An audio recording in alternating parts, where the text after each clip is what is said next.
Bonjour, vous avez bien atteint le répondeur de Yann Rieder. Malheureusement, je ne suis pas disponible pour le moment, alors laissez un message après le bip.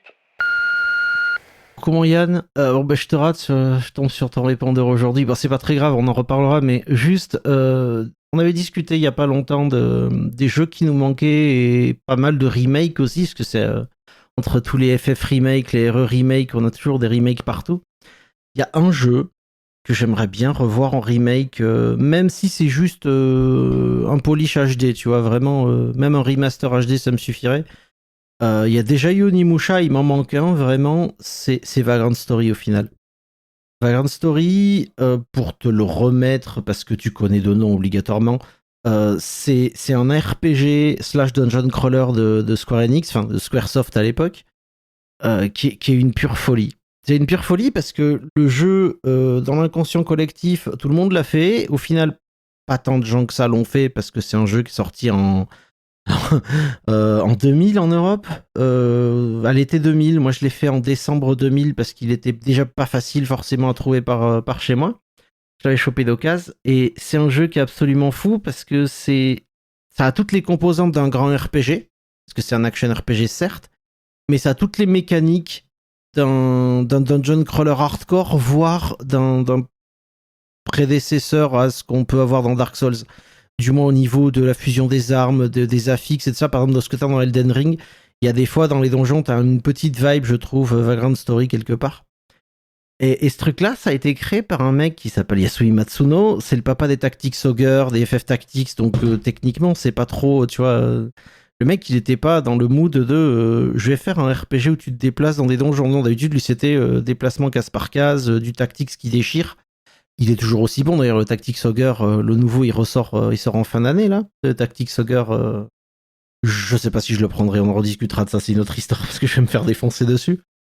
Mais juste pour répondre à ta question, en fait, j'y repensais et c'est vraiment Vagrant Story qui me manque en fait parce que la complexité de ce jeu était vraiment velue. Faut pas, ouais, je vais pas te mentir, j'ai passé des mois dessus, je sais pas combien de runs j'ai fait à l'époque. C'était vraiment un jeu qui était dur parce que tout ce que tu faisais, tu devais l'apprendre sur le tas. Il y avait des tutos, hein, il y avait des explications et tout. Mais imagine que tu es dans une vue du dessus, dans un dungeon crawler où tu combats pas dynamiquement. C'est-à-dire que tu peux pas taper les montres, les mecs, les mobs de manière dynamique. C'est très proche de ce qu'il y avait dans Parasitev et de ce qu'il y avait dans FF12, puisque c'est aussi Matsuno qui s'est occupé de FF12. C'est-à-dire tu ouvres une espèce de bulle, c'est une bulle d'action, à bulle quadrillée. En fonction de l'arme que tu utilises, la bulle est plus ou moins grande. Et à partir de là, tu peux faire des actions. C'est au tour par tour en gros. Avec des chain combos, parce que c'était un fou furieux, donc tu pouvais rajouter des chain combos en fonction des icônes qui t'apparaissaient au-dessus de la tête et tout, qui rendaient à ce moment-là le combat dynamique. Et ce jeu-là, pour le scénar, c'est typiquement pas du Square en fait, dans le sens où c'est vraiment très très très très sombre. C'est vraiment très sombre. Tu joues Ashley, qui est une espèce de soldat un peu commando spécial, qui a eu un drame dans sa life. Il rejoint un commando spécial il s'appelle les Risk Breakers. Et tu vas enquêter dans une espèce de domaine de noble. T'as un vieux noble qui a l'air chelou. Ça parle de sorcellerie. Tu poursuis un type qui dit qu'il va libérer un grand mal et machin. Et t'es là, oh putain, c'est chaud. Et plus t'avances, en fait, le jeu commence, tu tombes dans un cellier et t'es dans le cellier, t'essayes de sortir. En fait, tu te rends compte que tu t'en sors pas parce que tu descends. Et tu descends vers une cité qui s'appelle Leamundis. Et c'est fabuleux. Le scénar est divin. Et autant le scénar est vraiment, vraiment, comme je te dis, il est exceptionnel, autant le système de combat, il est fabuleux, mais il te rend littéralement malade. Dans le sens où, quand tu commences, tu me connais, moi, avec mes OCD d'opti et des trucs à la con, quand tu commences à fouiller dans les trucs, à un moment, ils te font un Excel. Oh, c'est que j'aime pas Excel, mais que j'en fais quand même parce que c'est vachement utile. Et là, à l'époque, on n'avait pas Excel, parce qu'on est en 2000, moi j'ai pas de PC à la maison, Excel zob. Donc tu marques des trucs dans des cahiers.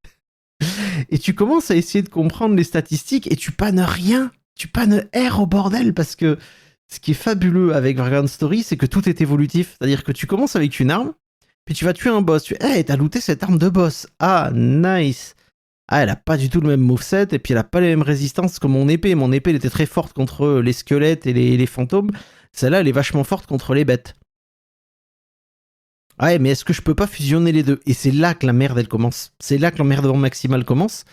Parce que directement, ton épée, tu peux la fusionner avec la lame de ta lance. Et ça va te donner une autre épée qui aura pas les mêmes résistes, qui va faire un min-max et qui va écraser les plus fortes et remonter les plus basses. Et en fait, tu découvres que plus tu tapes des mobs d'un certain type avec ton arme, plus tu vas la rendre forte avec les autres armes, contre ce type-là, mais tu vas en perdre contre d'autres races, d'autres types. Genre, il y a des fantômes, il y a des squelettes, il y a des espèces de bêtes, il y a des dragons, il y a des démons, il y a des tas de trucs à l'intérieur, donc ça te fait quand même pas mal de classes. Et tu peux pas arriver facilement à avoir tout en même temps. Et ça, c'est un truc qu'on n'a pas vraiment revu dans les jeux suivants, que ce soit chez Square Enix ou ailleurs. Hein. C'est juste que ce truc-là était faramineux et j'ai passé des centaines d'heures, parce que j'ai fait 5 ou 6 runs au moins. Parce que les armures, ça fonctionne pareil. C'est ça qui est fou.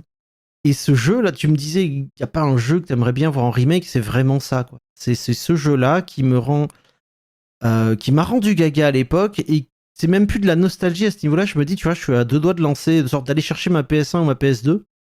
Plutôt la PS2, parce que c'est compatible et plus facile d'accès pour moi, parce qu'elle est au salon, dans un tiroir. Et puis j'ai gardé mes consoles d'accès, évidemment. Et ouais, relancer Vagrant Story.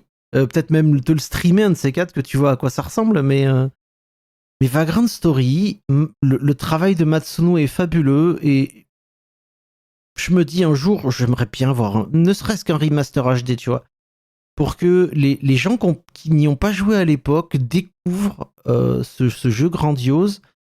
Et vraiment, pour moi, c'est un monument. C'est un monument de l'action RPG avec des tas de mécaniques complètement folles. Mais bref, je vais pas t'emmerder pendant 107 ans. Sinon, on va faire 25 minutes sur ton répondeur. Qu'est-ce qu'il a pour parler autant de temps sur mon répondeur? Je sais. La dernière fois, c'était toi, hein, donc pas grave, mais je prends le point. Mais je te fais des bisous, et puis de toute façon on se reparle probablement ce week-end ou dans la semaine, et puis de toute façon on a des trucs à voir pour la rentrée. Des bisous ta puissance, ciao ciao.